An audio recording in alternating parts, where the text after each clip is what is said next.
How to fix it? WhatsApp, you can't send message to this group, pops up.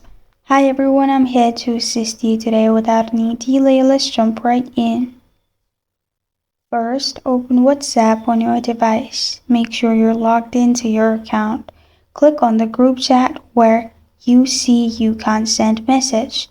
Now click on three dots at the top right corner of your screen. Now click on Group Info, which is the first option.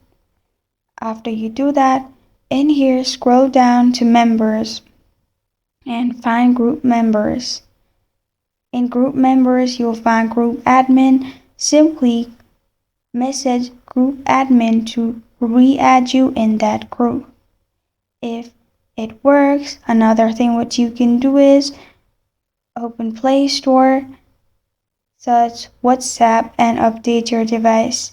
Sometimes you are in the group and sometimes message won't show if you have not updated it to the latest version. And this is how to fix it. WhatsApp, you can't send message to this group, pops up. Thank you for joining me today. If this video helps you out, please leave a like and subscribe for more. Got a question or want to suggest a topic? Comment below. Thank you for watching.